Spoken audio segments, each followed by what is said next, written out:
Hello everyone, welcome to Pearly Mani's YouTube channel.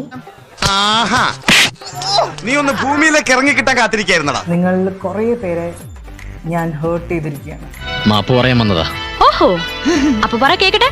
എന്റെ പോസ്റ്റിലെ കുറച്ച് കാര്യങ്ങൾ ഇതിട്ടത് മാത്രമേ എനിക്ക് ഓർമ്മയുള്ളൂ. നിലം തൊട്ടില്ല, ഓട്ടായിരുന്നു ഓട്ടം. അതെനിക്ക് ക്ലാരിഫൈ ചെയ്തേ പറ്റുള്ളൂ. എടാ, എനിക്ക് ഈ സാഹചര്യത്തിൽ നിഷ്പ്രയാസം രക്ഷപ്പെടാം. ആ ജയിലിൽ നിന്ന് അയച്ച ആ കത്ത് എടുത്തോണ്ട് പാടി. Please stay safe. If your life is in danger, go back home. വിദ്യാർത്ഥികളെ, നിങ്ങൾക്കൊക്കെ തല്ല് കിട്ടില്ലേ? അതായത് അവിടുത്തെ പോലീസും അല്ലെങ്കിൽ നമ്മുടെ രാജ്യം ഭരിക്കുന്ന പാർട്ടി നിങ്ങളെ തല്ലി ചതയ്ക്കും എന്നുണ്ടെങ്കിൽ നിങ്ങൾ വീട്ടിൽ പൊക്കോളൂ എന്നാ പറഞ്ഞത്. അധികം തന്നെ. എന്താ ഇത് നീ എഴുതിയതല്ലെന്ന് പറയാനാണോ?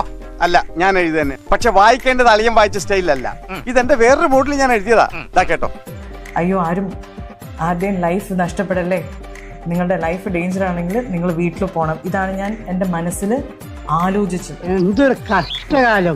ഞാൻ ഉദ്ദേശിച്ചത് വേറെ, ഈ പുല്ലന്മാർ ഉദ്ദേശിച്ചത് വേറെ. ഞാൻ ഇത് പറയുമ്പോൾ നിങ്ങൾ എല്ലാവരും വീട്ടിൽ പോ എന്നല്ല ഞാൻ പറയുന്നത്. കയ്യും കെട്ടി നോക്കാൻ എന്നെ കൊണ്ട് പറ്റില്ല. അടങ്ങ.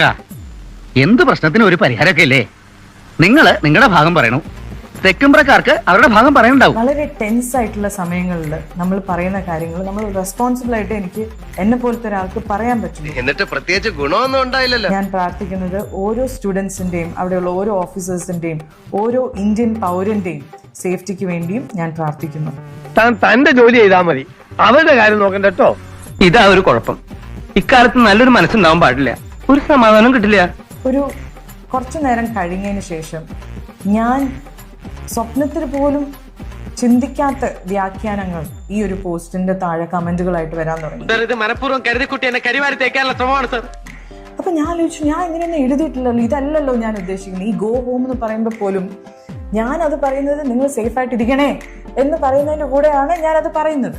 എന്റെ ഉദ്ദേശങ്ങളൊന്നും പഴയതുപോലെ ഫലിക്കുന്നില്ലല്ലോ.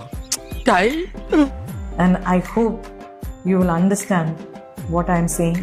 ഇതൊക്കെ വിശ്വസിക്കുവോ? പിന്നെ വിശ്വസിച്ചിട്ടുണ്ട്. എങ്ങോട്ട്? ഞാൻ നടന്നു എങ്ങട്ടെ എന്ന് ചോദിച്ചാടോ. എന്റെ കാര്യം കൂടെ ഒന്ന് പറയടാ. ഈ പാവത്തിന് ഒന്ന് അഡ്ജസ്റ്റ് കൊടുത്തേക്ക്. പാവം.